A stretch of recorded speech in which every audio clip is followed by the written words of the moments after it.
अब ये बात साफ तौर पे क्लियर हो चुका है कि मनीष कश्यप कहीं से चुनाव नहीं लड़ेंगे और वो बीजेपी में ज्वाइन कर चुके हैं, क्योंकि मनीष कश्यप को मनोज तिवारी अपने साथ बुला करके बीजेपी कार्यालय दिल्ली लेके पहुंच गए हैं और वहां पे उनकी वार्ता हुई है। सब कुछ तय हो चुका है कि मनीष कश्यप अब चुनाव नहीं लड़ेंगे। बस अब मनीष कश्यप जो भी काम करेंगे बीजेपी के लिए करेंगे, बीजेपी का प्रचार प्रसार करेंगे। एक बात का सोशल मीडिया पे खूब ज्यादा चर्चा हो रहा था कि मनीष कश्यप बीजेपी को ज्वाइन करने वाले हैं, अब वो बीजेपी के लिए काम करेंगे।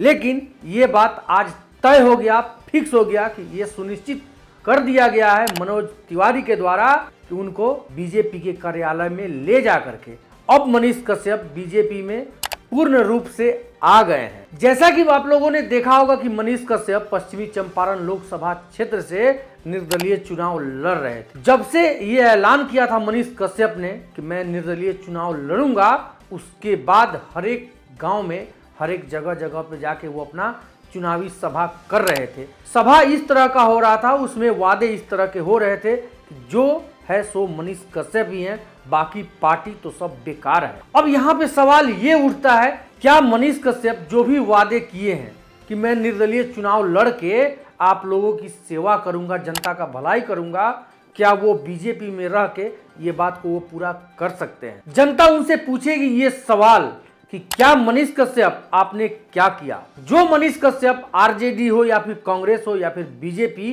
को वोट नहीं देने की मांग कर रहे थे, निर्दलीय वो चुनाव लड़ रहे थे कि मैं आपका घर का बेटा हूं, मैं आपके लिए हमेशा गरीबों के लिए मैं जेल तक गया हूं, वो मनीष कश्यप आज बीजेपी में जाके खड़ा हो गए हैं। और सबसे बड़ी बात यहाँ पे ये है कि बीजेपी चाहती थी कि बिहार के 40 का 40 सीट अपने खेमे में आ जाए और पश्चिमी चंपारण का जो सीट है मनीष कश्यप वहां से निर्दलीय चुनाव लड़ रहे थे। संजय जायसवाल वहां के एनडीए प्रत्याशी थे, वो उस पे पलड़ा उनका भारी लग रहा था। बीजेपी को ये लग रहा था कि जो भी वोट मनीष कश्यप काटेंगे वो बीजेपी का ही काटेंगे, जिसके वजह से बीजेपी वालों को डर हो गया इस बात का कि नहीं, वहां का सीट हमसे दूर जाता दिख रहा है। यही सब सोच विचार होने के बाद मनोज तिवारी अचानक से पहुंचते हैं मनीष कश्यप के घर। और वही मनोज तिवारी जो कि मनीष कश्यप जिस समय जेल में थे उस समय भी उनका साथ दिया था।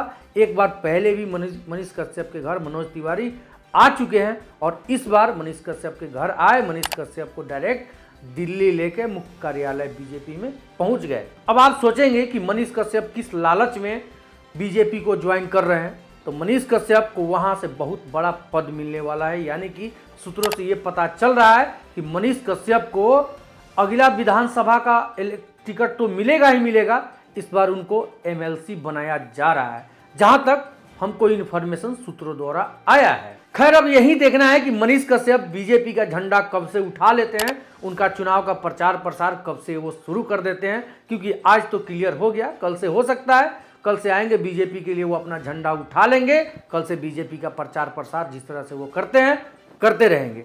अभी तक के लिए इतना ही। इसके आगे कोई भी खबर आती है तो आप नमस्ते नेशन पे उसको देख सकते हैं। तब तक के लिए धन्यवाद।